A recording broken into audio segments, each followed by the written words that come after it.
What's up, guys? I'm doing another live stream here at the library in my vehicle. And the interesting thing is, on the very last live stream, actually, for some reason, the beginning of the live stream got cut off on the replay, which is kind of interesting.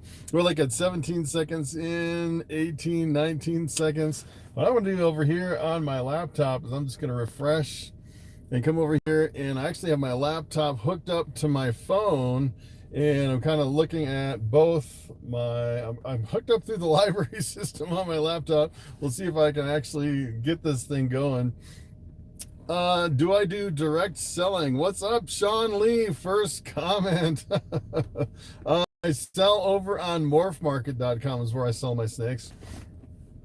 I actually came over here. I'm trying to hook up my let's see if I can actually get this going here. It looks like I'm still connected. I'm trying to connect my laptop so I can actually see the comments, because the comments go really fast on my phone. They pop up and then they disappear. I think I might have gotten disconnected here on my laptop. Oh, there it goes. All right. 5 watching. Hey, from California. How's it going? What's up? Yes, I'm in my car again. Can you believe it? I'm actually going to come over here to my laptop, and the funny thing is my laptop kept lagging out on me, and I actually did a speed test over here at the library, and take a look at the speed test. This is like the most ridiculous speed over on the library. Take a look at this. My download speed is 0.86 megabits per second. My upload 0.89. It's unbelievable how slow this is over here. What is up? All right, so we got some people joining. Wow, a lot of people jumping right in. Can I start a rat colony with my brother and sister for feeding? I don't see why not. Just got a bull snake. That is pretty awesome. I've been actually thinking about getting a bull snake. I actually handled some bull snakes at one of the past shows. They are pretty awesome. What's up, guys? Would I trade a yellow belly het pied for a boa? Actually, I don't have a yellow belly het pied or a boa, so I'm probably not into the trading thing right now. Pretty much just doing sales over on Morph Market for right now. Let's see. I'm going to actually go back from some of these earlier comments that I kind of missed here. See if I have any. Yes, I think I got everything here. Yes, I am in my car again, believe it or not. Hey, what is up? So yeah, I'm kind of having some issues between my laptop hooking up to the internet here at the library. It's kind of really lagging, so we'll see how this actually goes. We'll see if I can do a live stream here for about an hour like I did last time. All right, so let's see what other questions we have.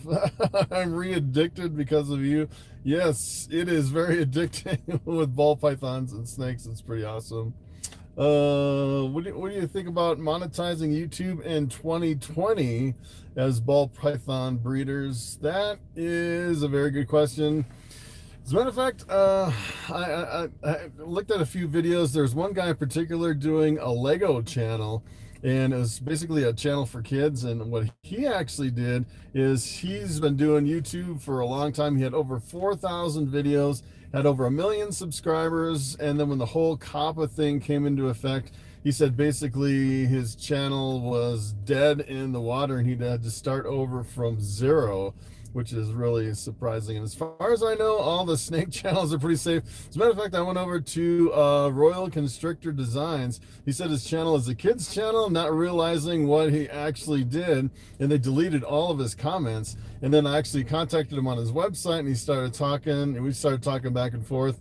Come to find out, he could actually uncheck the box and designate his channel is not for kids, and he got all his comments back, which is pretty cool. We thought they deleted his comments, but they just hid them, and then when they set it back to as not for kids, they actually got all the comments back, which is pretty cool. And I know that it seems like if you actually have a channel made for kids and you market as for kids, your revenue from the ads goes to basically zero, which is kind of disheartening. You can still have a kids channel, but you're just not going to make any money off of the ads. Here's a question. My ball python ate 4 days ago and then regurgitated. What causes them to regurgitate after 4 days? I would say there's a few things that can cause them to regurgitate. One is feeding too much.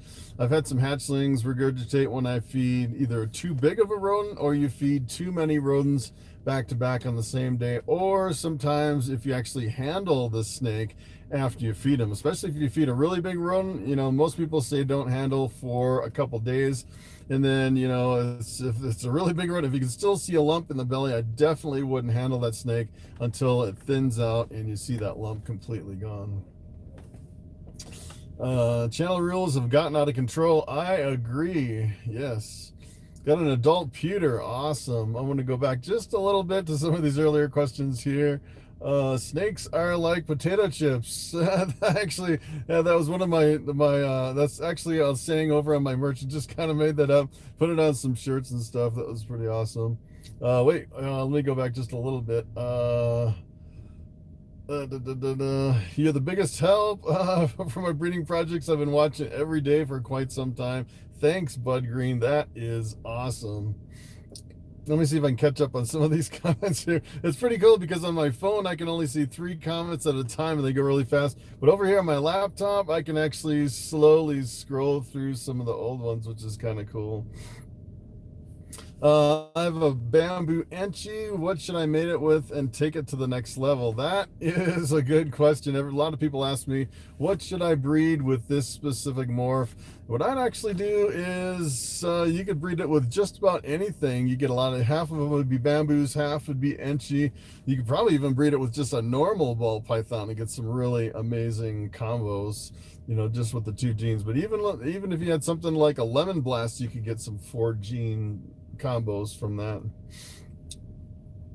Just fed Sweetie 5 minutes ago. No problems. Good. Sweetie was actually one of the ball pythons I had that was really slow to start. As a matter of fact, it was one of the ones I thought I was actually going to have to assist feed, and she finally ate enough rodents where I didn't have to assist feed. She's really lagging behind everyone else, and then she picked up really good, which was really cool. She finally got back on food. Fixing to get 6 new snakes. That is awesome. Can I feed my 5-month-old ball python every 4 days? That is a good question. I'd probably go back to once a week for a 5-month-old. I probably wouldn't feed it that much. Depends on the size of the rodents too, because if you have really small rodents, sometimes you can feed more often, and with a really big rodent, you could probably spread it out a little bit more. Let's see. I just saw one. Congratulations on your subscribers. The funny thing is there's a lag between my phone. Now that comment's gone and it's not over here on my laptop yet. At my 0.86 megabit per second connection here through the library, it's pretty slow. Do I ever have a Burmese python? No, I've never had a Burmese, just a couple retics. Have 6 ball pythons since October. That's pretty awesome. Do most people buy a snake as a pet or as a breeder? I'd say it's kind of a mixture of pets and breeders. As a matter of fact, there's some people that buy bamboos just as pets and not breeders, which is pretty amazing because a bamboo is kind of more, it's a lot more than just buying a normal as a pet. You're actually spending some pretty good money on a bamboo. But if you're looking for a really awesome pet, a bamboo is the way to go. Here's one. My channel slowed down and I want to do a collaboration. I usually don't do collaborations. Congratulations, your subscribers are growing. Awesome. Keep it up. Hope to meet you someday. That'd be awesome. Planning on starting a small animal shelter. Be willing to take in some snakes. That's not really an area that I've actually have experience with. Keeping like a rescue would be kind of interesting. As a nonprofit, you'd probably want to look for people that could, donate rodents or maybe donate some money to the cause or something like that. Matthew Harrison says, I have 3 ball pythons and 1 retic. That is awesome. As a matter of fact, my very first year, I actually bought 20 snakes. That was pretty incredible. I ramped up really fast in my very first year. Let's see. Where do you recommend starting to be a breeder? As far as location, I would say it doesn't really matter. What happened to your leopard geckos? Actually got out of leopard geckos, decided I had too many animals. I kind of pared back. I was kind of dabbling in different things, and I actually gave one of them away and then sold one back to the pet store. Got out of leopard geckos, and I got into crested geckos, which is kind of interesting. I think crested geckos are a little bit better for what I'm kind of going for, and you can get some really expensive crested geckos. Some of them are like over $1,000. It's pretty amazing. Let's see. Easiest way. Let's see. When will you come to Amsterdam in the Netherlands? That's a good question. I'm not sure if I'll ever get out of the country, but you never know. That'd be pretty awesome. How long does it take for a hatchling to not be so shy?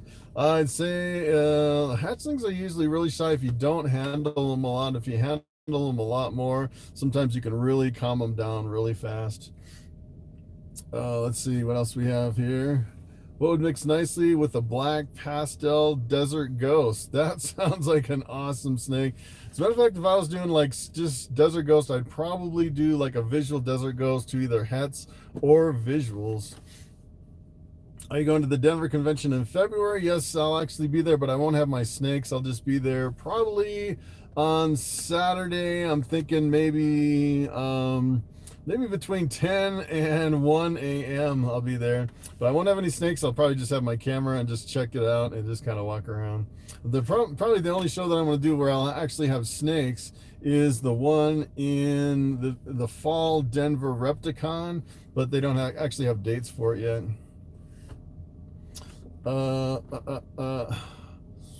Will you ever breed a stormtrooper? That's pretty, I would like to get into some of the axanthic stuff. I don't know if you can actually reproduce the stormtrooper. I don't think anyone knows exactly the genetics of that snake, but I would like to get a similar line of axanthic. I've seen some that look really close to the stormtrooper that I actually will be willing to invest in at some point. Right now, I'm not really at the point where I can invest a lot of money in snakes, but hopefully I'll get there, hoping to expand at some point.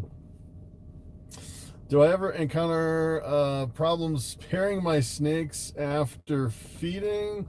Actually, I do. So if you're actually pairing up your snakes, the problem is my very first year, I was trying to rush through the whole breeding process really fast. And what I actually did is I fed my snakes, and then like a day or two later, I'd pair them up, and I found that some of them would actually regurgitate. So actually what I'd do is I'd feed my snakes, and then I'd wait probably, maybe 4 or 5 days if you can before pairing them up to make sure you don't have any problems with regurgitation or anything like that. Did I ever breed a snake that I don't own? Nope, haven't done that. Let's see. Have I ever met Brian Barczyk? I actually have met him once at the NARBC in Tinley Park, and I do have a picture of him. As a matter of fact, I used it as a thumbnail on one of my videos. I'm not sure if he remembers me. He probably does, since I have so many videos out there now. It's it's kind of funny because on YouTube it seems like we know a lot of people, but you only really know them from their videos. You get to see them day after day, and a lot of times you know someone really well, but they don't really know you. It's kind of weird being on YouTube. You just saw a dwarf cow retic on Morph Market. That would be pretty awesome. Another project I'd be tempted to get into, those reticulated pythons that are cow retics. Essentially what it is, it's a white snake with black spots. Starts out pretty much as pure white, and then the older it gets, the spots kind of come in over time. It's pretty awesome. Any horrible customer stories? Nope, not a single one so far. I haven't had one really bad one. I did have one snake where it was, I'd say it was almost maybe 8 or 9 months.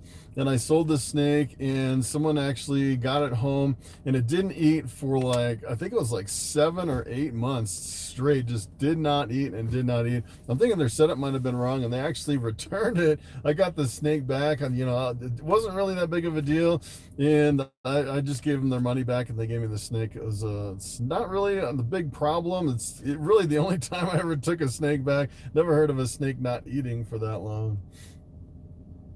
Yeah, except Punk Rocker. No, he's one of my best customers. Like goofy looking normal. Yeah, I still have that goofy looking normal on my Dinker project. Uh, who is Sonny's godfather? That's a good question. I don't know who would take Sonny if something happened to me. Uh, let's see. So, yeah, I wish I had a shop too. I wish, at some point I actually want to move into my own building and move all my snakes in there. As a matter of fact, if I actually had a shop, I'd probably have people come to the door and I could actually sell, small amounts of rodents and stuff like that right out of the store. Don't know if I want a regular storefront, but I kind of have like a private breeding facility where people could actually come in and visit. That'd be cool. Not to that point yet. It'd be kind of interesting. What is a dinker? A dinker is usually a dinker is like a normal looking snake that that you think there might be some kind of a new gene that's in there. A lot of times people don't really know if there's a new gene or if it's just an unusual looking normal. A lot of people buy into dinker projects hoping to prove out a new gene and kind of be the first one to prove something. What's for dinner? I actually had some homemade stew. What do I think about freeways? At some point, I want to get into the freeways and highways. That's an awesome project. I keep looking at them, but they're so expensive. As a matter of fact, I'd probably buy a pair of freeways, breed them together, and you get like the super asphalts, you get the ivories, and then you get the freeways, and then you get so you get a whole bunch of different snakes, and they'd all be pretty high-end snakes. It'd be a really good project to get into. All right, let's see. My yeah, I've been obsessed with freeway and highway. Yes, me too. One of these days, there's so many things to get into. It's like, what do you get into? It's like, how much money do you have in the bank? There's only a limited amount of money. The interesting thing is once you start producing and selling snakes, then you have money to reinvest. So that's kind of the pro of being a breeder. You kind of can upgrade as you sell. Debates on cage feeding versus a separate cage or box. I don't think you should ever really feed in a separate enclosure. There's really no reason that you'd feed in a separate enclosure. I've seen some people do it, but feeding right in the main enclosure, there's no problem at all. I haven't had any issues with that at all. Thoughts on the Candino axanthic clowns? That just went really fast here. Let's see. Thoughts on Candino axanthic clown pieds. I've never seen one. That would be a pretty interesting combo. How's the breeding season going? Pretty good. My females are actually off of food now, so we're just kind of playing the waiting game. I actually went through and fed my females, and there's just a couple that ate, and most of those that actually ate are the ones that I'm actually not breeding this year. Kind of scroll through some of these questions here. Purchased a message through Ticker, but it's not going through. That's interesting. So my super chat is it looks like the super chat is on. I enabled monetization, which is kind of interesting. I don't know if I can actually change that. Let's see. Yeah, I really can't. I don't think I can do anything as far as change the option on this live chat without actually ending the live chat, which is kind of interesting. Huh. My retic is a purple golden child. Nice.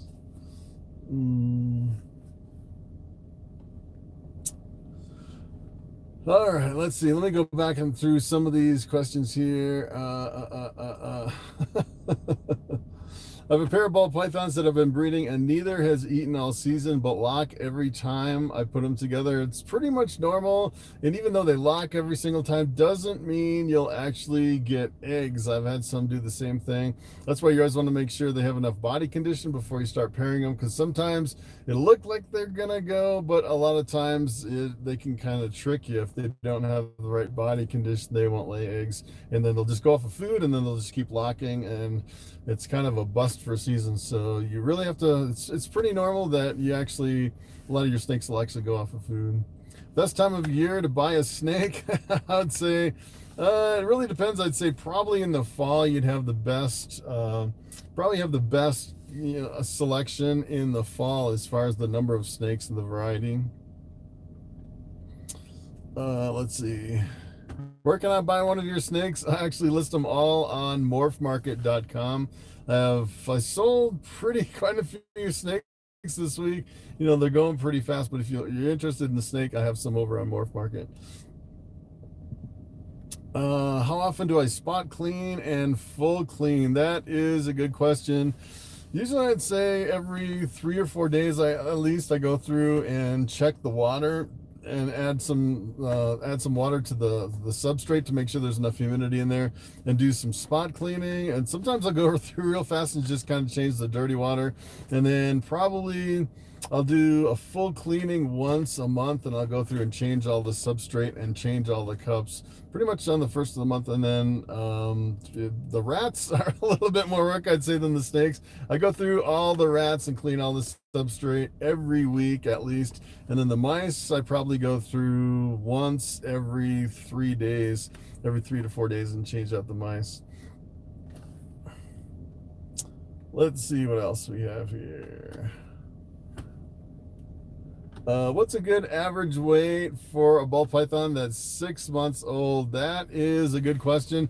I would say it really depends on the breeder and how much you're feeding. As a matter of fact, if you feed every 4 days, which some people do, you can really grow a snake really fast. But normally, I'd say most people cut back to a week. I've actually seen some people where they're breeders, and what they'll do is they'll feed once a month, just as like a maintenance diet. I don't really agree with doing like a maintenance diet for a whole bunch of hatchlings, which some breeders do. I've actually gotten snakes that were almost a year old that were not much bigger than a hatchling size. So it really depends on how much you feed them. The more you feed, the faster they grow. Hey, it's a super chat, $20. Wow. Super chat is working. Thanks, Ellen. That is awesome. Matter of fact, I think my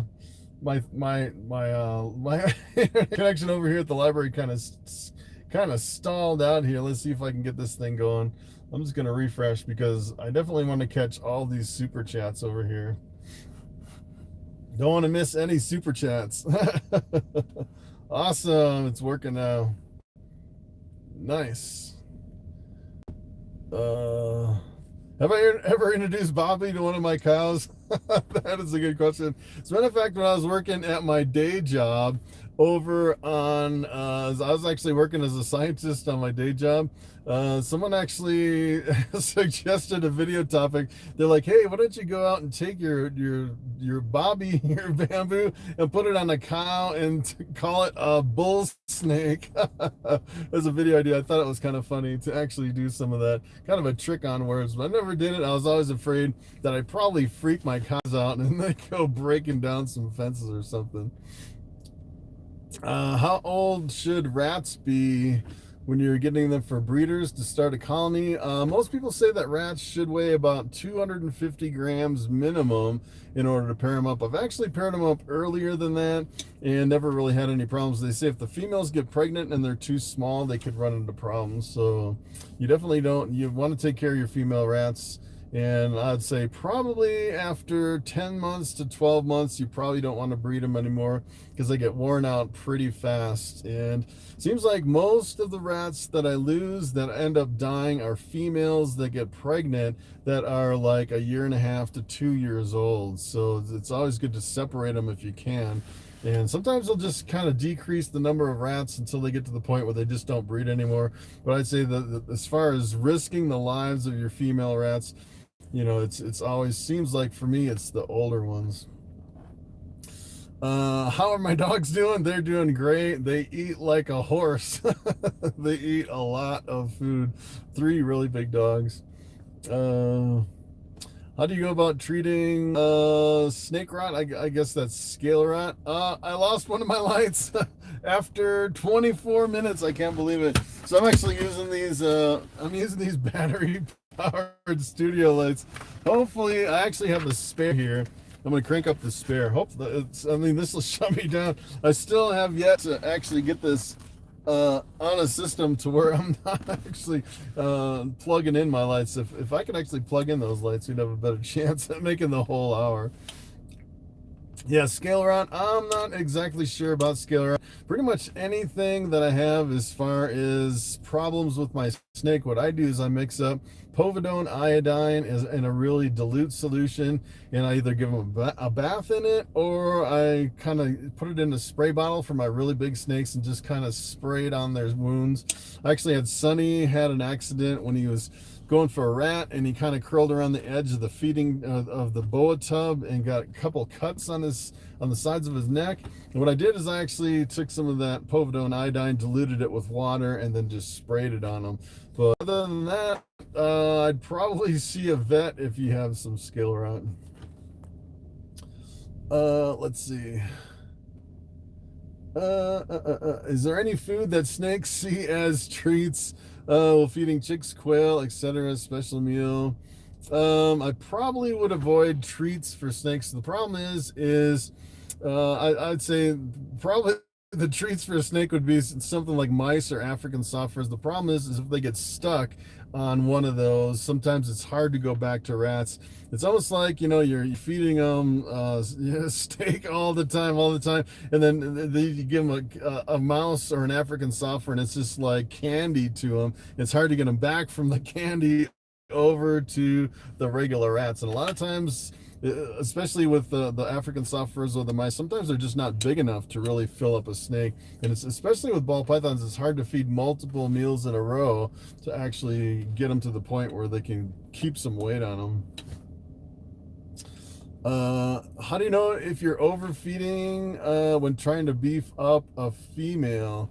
That is a good question. I would say look at the body condition. You definitely don't want to feed them so much that you risk regurgitation. A lot of times if you feed them too many in a row, you can risk that. And it really depends. I would say like Sonny, my reticulated python male, he is part super dwarf. He's been fasting for almost a year and a half.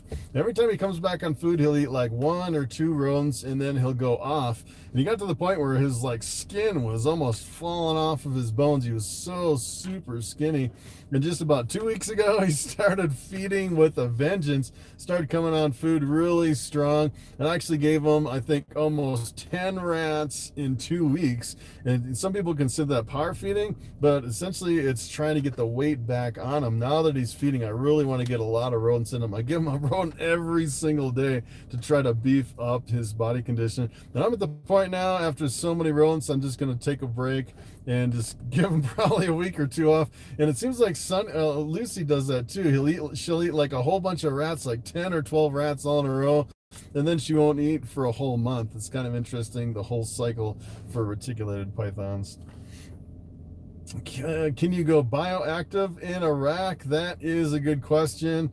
I actually try to do like springtails in some of my racks. The problem is you end up spending more on the springtails, and I don't really think, I think you could do it, but the problem is I get so frustrated with my fungus gnats, because I had fungus gnats, and I finally just went through and dumped all of the enclosures and changed it all to try to get rid of the fungus gnats. I think I have a pretty good handle on them. Just changed out all the substrate just a few days ago too.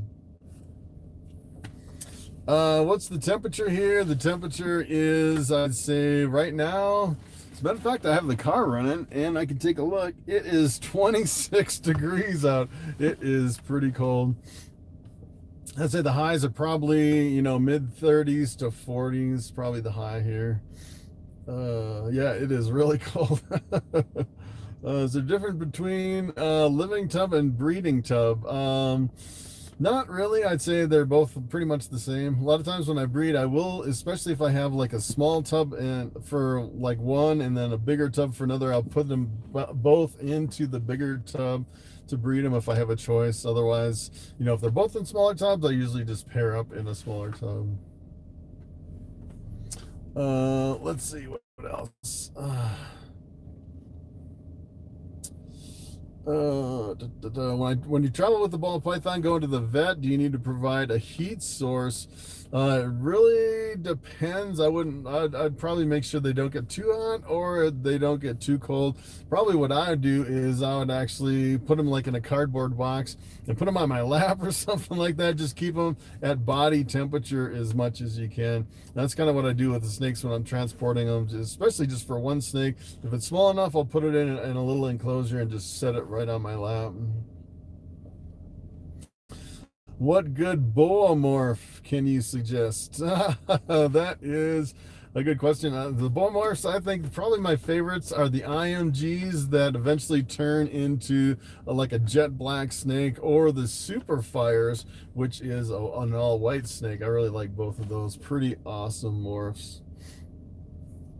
My Pac-Man frog project. Yeah, actually mentioned that on my last live stream. Actually, we accidentally sprayed some bug killer out on the deck to kill some ants, and we had a kitchen window open. It came in and actually killed all of my Pac-Mans except one. It was pretty sad.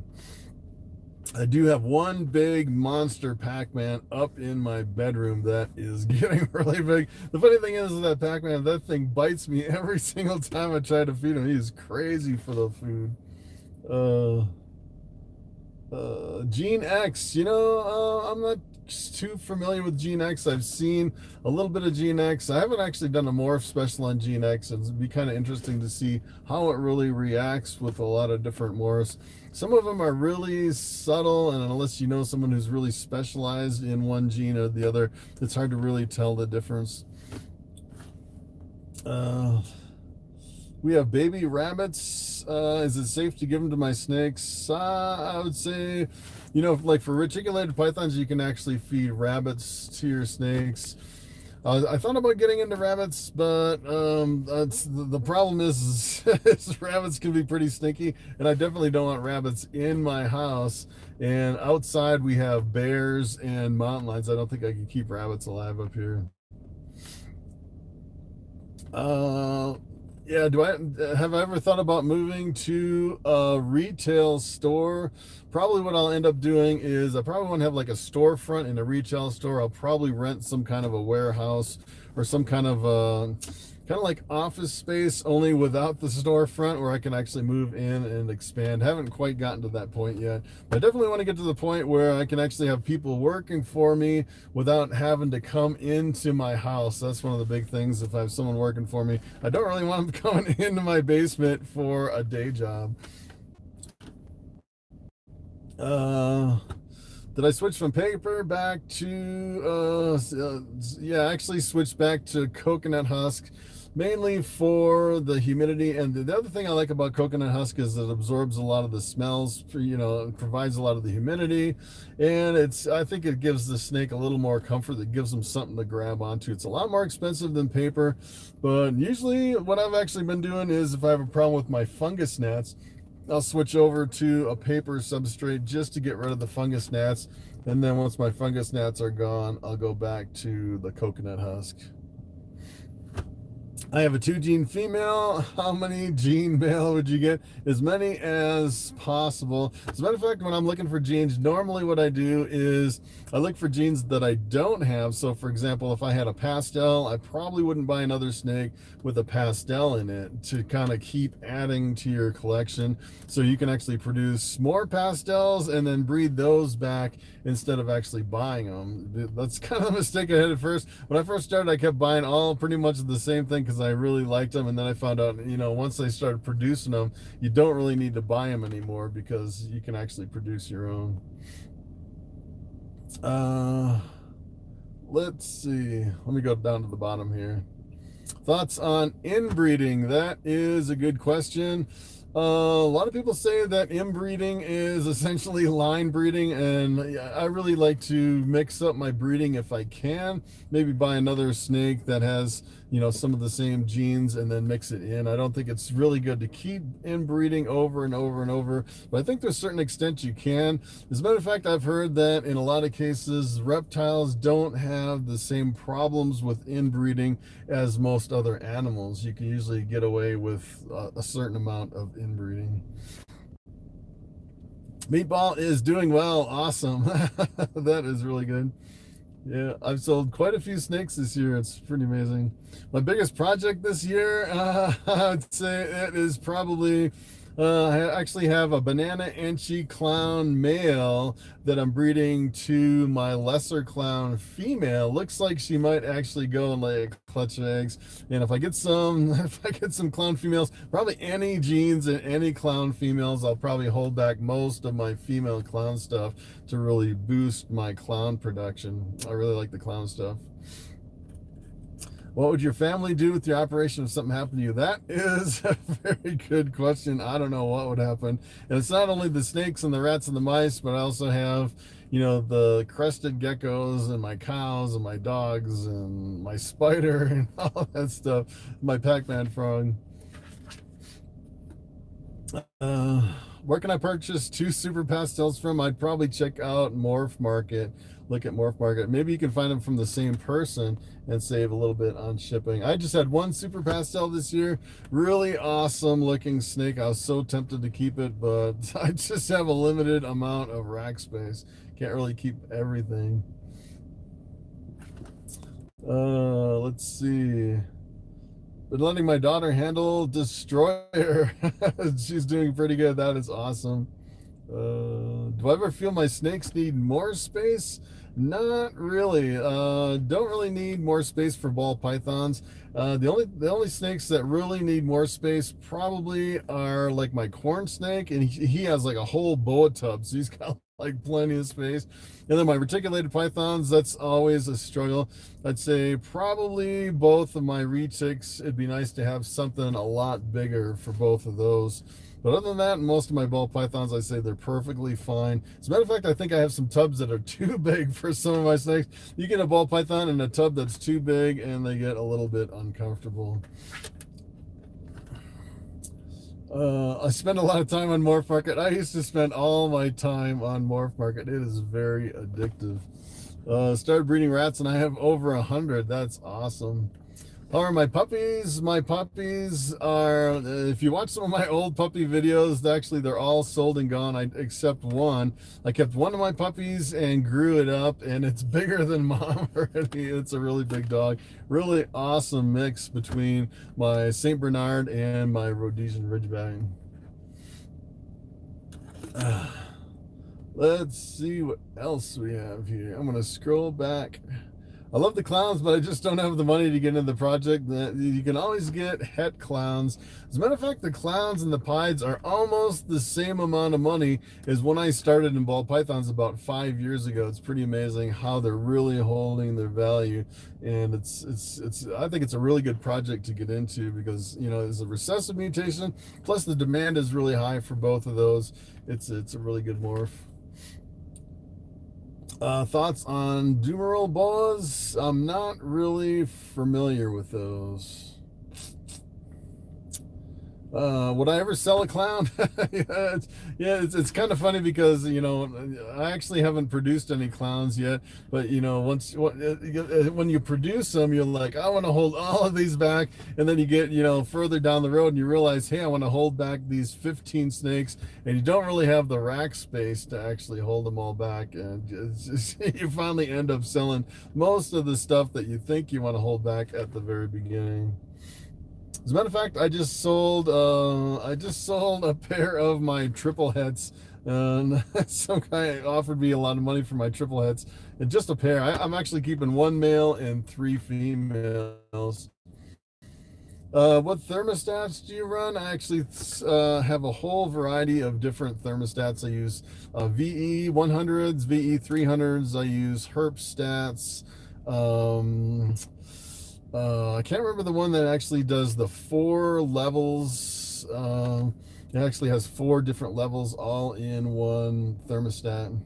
I pretty much use whatever I can find, whatever I can afford. I usually get the most expensive thermostat that I can afford at the time.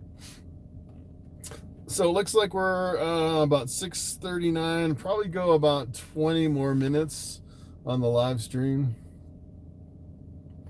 Where does snake skin come from? That is a very good question. I'd say most of the snake skin comes from overseas.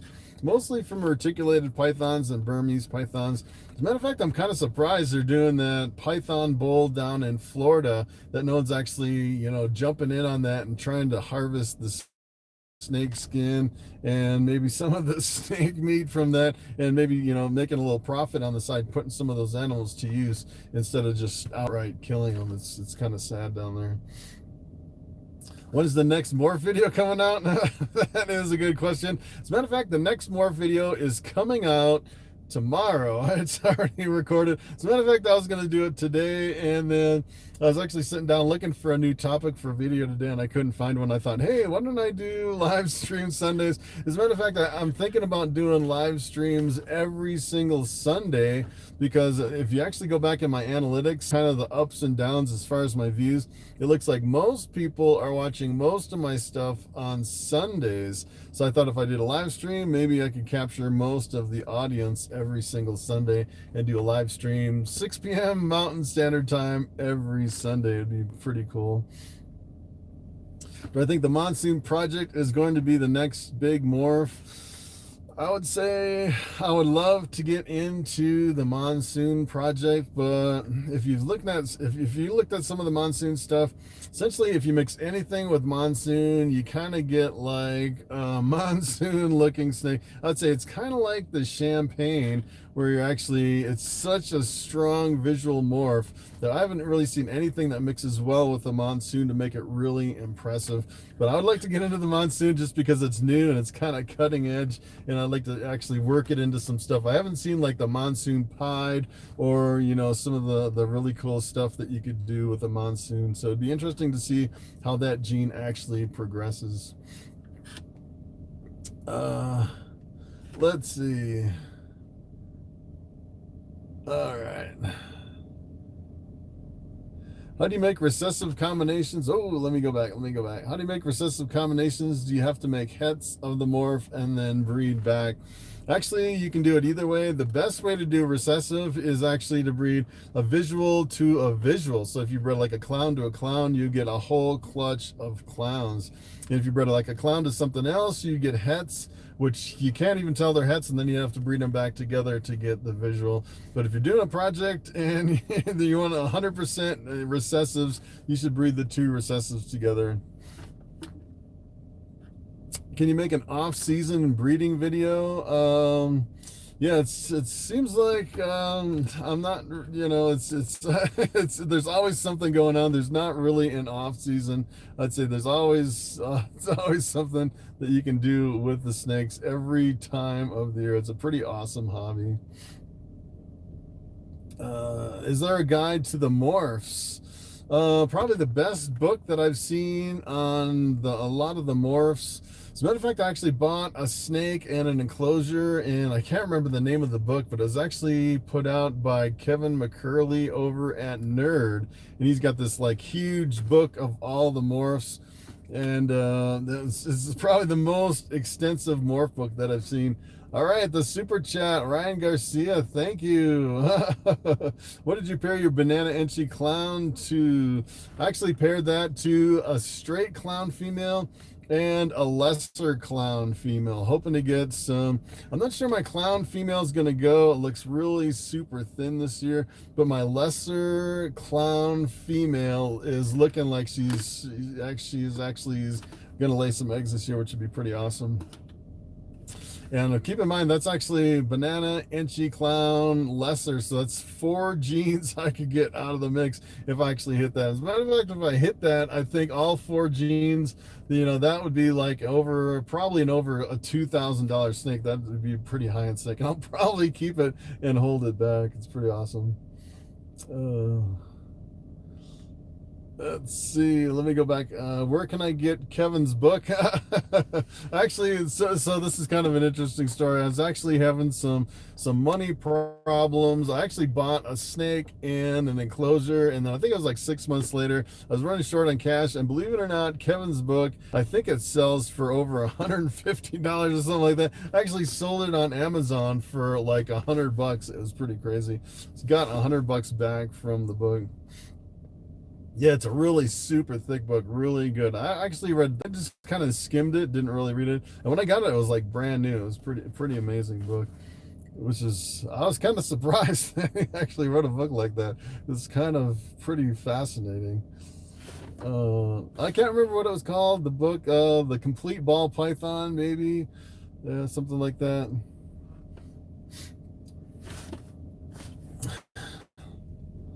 Uh, let's see. How do you combine a codominant with a recessive? Essentially, what you have to do, well, is you'd have to breed, like, so for example, if you wanted a pastel clown, you'd breed a pastel to a clown, and then you'd get pastel het clowns, and then you breed two of the pastel het clowns back together, and then you get a certain percentage of the visual clowns, and then some pastel clowns, and some super pastel clowns, and then you get a bunch of hets too. It's a little bit confusing when you get into the hets. As a matter of fact, when I first got into ball pythons, I was so confused about the hets and everything. Unless you're really into genetics, it's really hard to kind of wrap your head around it and figure it out. But once you get it down, it's really easy. Let's see. Leopard pied confusion. Yes, definitely want to get into the confusion or acid project probably next year. That's probably going to be my next thing. Is either there's the confusion, the acid, and the static are pretty much all different lines of the same gene. Some people think it's all the same gene. I'm definitely going to get one of those. I'm thinking maybe the acid. It's one of the newer ones on the market. It's only been out for about 5 years. What are my plans for Bobby? That is a good question. Bobby is just a YouTube star now. He is just kind of hanging out in front of the camera in every single video. I don't know if I'll ever breed Bobby again. I might breed him at some point. He's a pretty awesome thing. Now I'm pretty much just breeding his grandchildren. I have some lesser pied, so if I actually breed a lesser pied to something else, half the babies, or it's actually a lesser bamboo, so half the babies come out bamboo, half the babies come out lesser, versus if I breed Bobby to something, half the babies come out bamboo, and half of them come out normal, or whatever is in the female. Can you make a down payment on Bobby? I might sell him for $100,000, maybe. I don't know if I'd ever sell Bobby.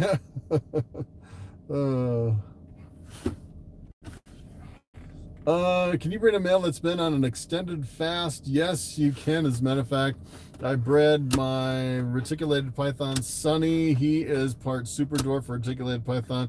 He was fasting a long time, and I still paired him up, and he locked with Lucy, even on a fast. I don't think it really matters. I definitely wouldn't pair a female if it's fasting. I definitely pair a female only if it's feeding. I hit the wrong button. Oh, almost ended my live stream here. Trying to go through some of these comments on my phone. What do I like better, lesser clown or fire clown? I'm not sure if I've seen a fire clown. The lesser clown's pretty cool. I think the lesser clown looks better as a hatchling, and when it kind of grows and matures, kind of fades out. I'm not really sure I like that much of a fading in my lesser clowns. Still an interesting snake, but not as dramatic of a looking snake as when it was smaller. The one I really like is the bamboo clown. That thing is really crazy. As a matter of fact, I mentioned the bamboo clown in tomorrow's video. I'm going to do a morph special tomorrow, and I actually mentioned that over on that video. I think yeah. Yeah. Bobby's pretty famous. I don't think I'd ever sell Bobby. He may be worth more than 100,000. When do I expect to produce scaleless snakes? That is a good question. As a matter of fact, I have some scaleless head females that they started getting picky. They're getting about 1,000 grams. Started feeding them live rats, and they kind of are working through their fast, and they're slowing down quite a bit. But I'm thinking probably not next year. They probably won't be ready. I'm thinking the year after next, when they're 3 years old, to pair those up.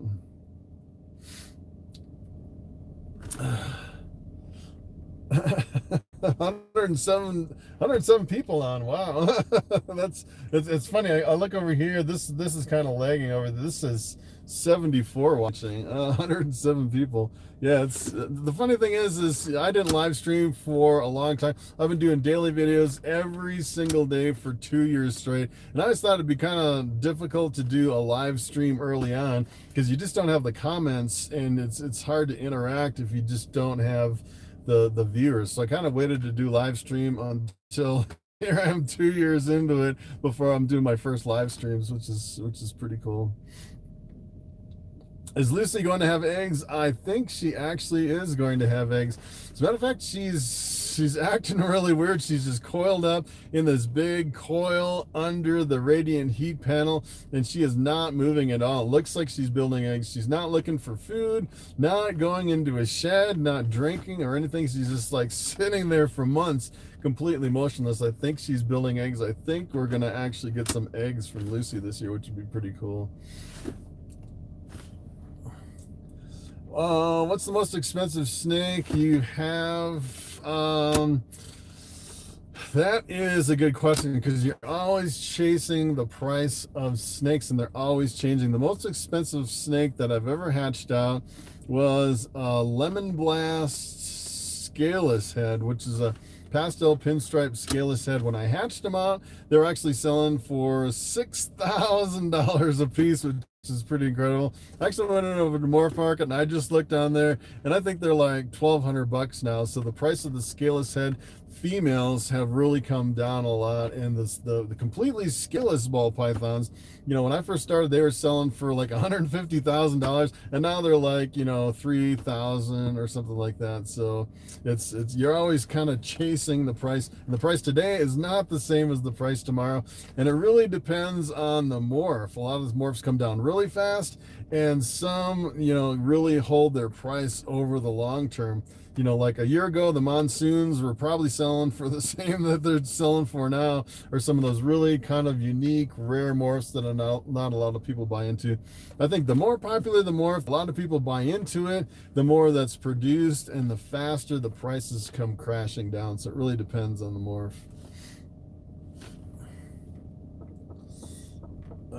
Is this my first live stream? No. Hey, thanks for the super chat, Wiz1.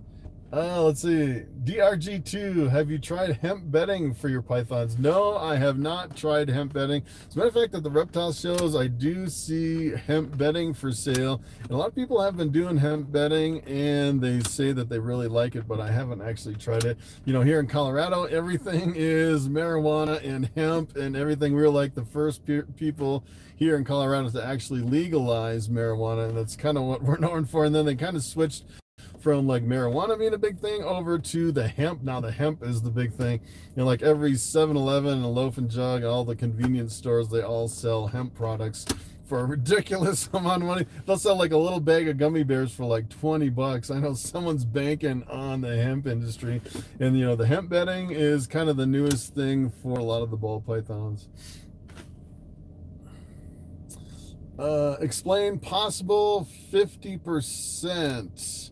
That's a good question. So if someone says like it's 50% het, that means there's a 50% chance that it actually carries one copy of the recessive gene. So for example, if you take a pied, you breed it to something else, all the offspring get one copy of the pied gene, so they're all 100%. You know for sure everything in the whole clutch gets one copy. And then if you took one of those, which is 100%, breed it to another snake, half the babies get a copy of the pied gene, half the babies don't get it. And you really can't tell which one is which because a lot of times there's not markers. There's no way to actually tell which one has the gene. So it's a 50% chance. The only way to know for sure is to actually take that 50% and breed it to something else.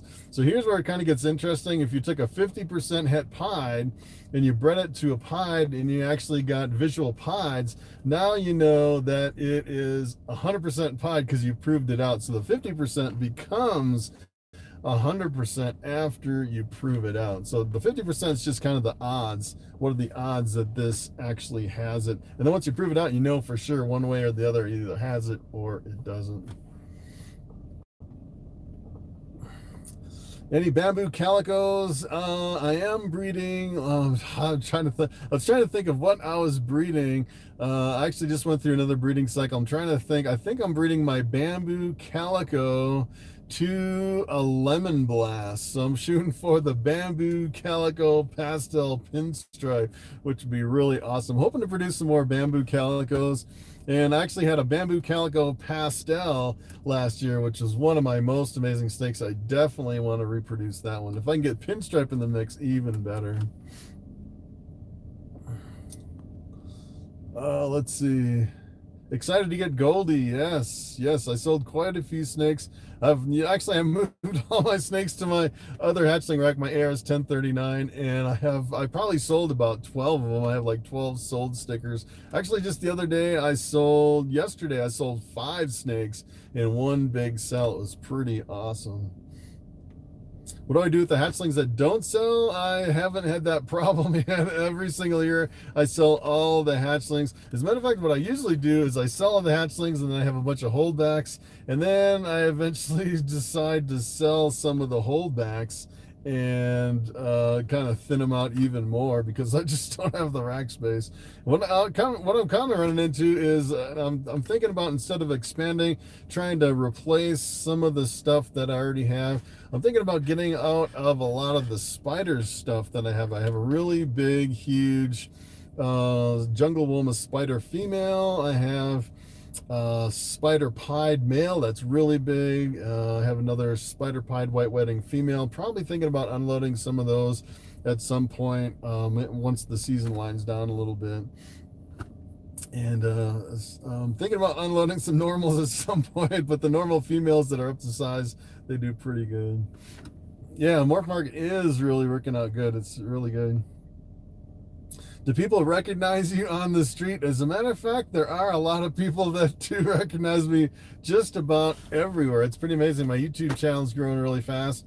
Last month, I had almost 250,000 views on my YouTube channel. It seems like it's just kind of ballooning more and more.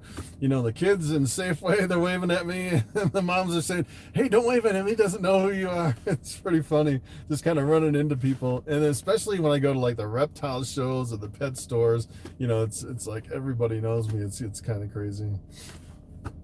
All right, 6:57. I have 3 more minutes. 3 more minutes, and that is the end. So let me kind of go back. Yeah, a lot of people recognize me. It's kind of interesting.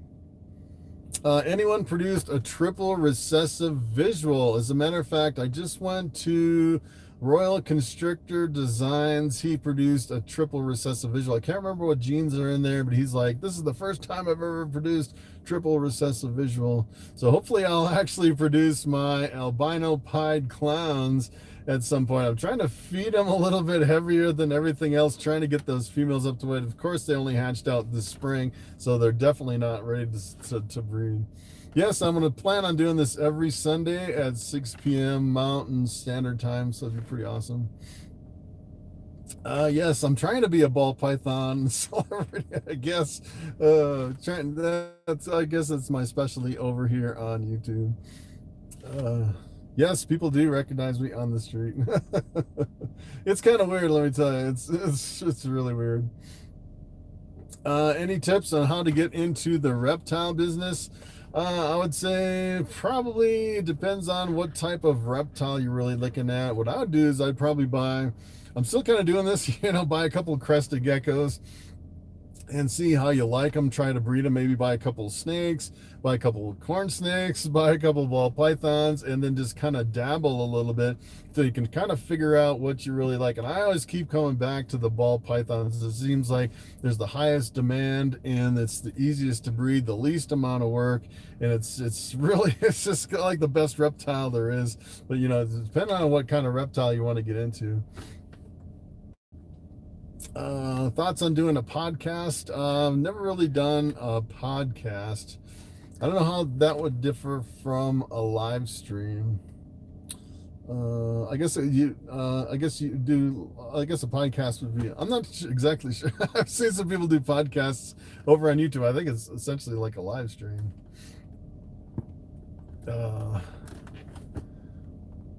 Has Brian Barkon just invited you to his podcast yet? No, he hasn't yet. It's kind of interesting. I don't think I'm really that big of a YouTuber yet to really be invited to all of this. I'm still kind of a small guy. I only have about, I think I'm coming up on 22,000 subscribers, which is, it's kind of interesting because last January, almost exactly a year from today, I only had like 2,000 subscribers over here on YouTube. So it's really taken off really fast. It's pretty incredible. All right, so it is 7 p.m. Am I going to get into green tree pythons? No, probably not. I'll probably just stick with things that stay on the ground. Probably won't go with any arboreal species. Probably won't get into any crocodiles or alligators or anything like that either. Got 15,000 subs. That is awesome. I'd say that's kind of the hardest part, is breaking the 10,000. Seems like it takes forever to get to 10,000.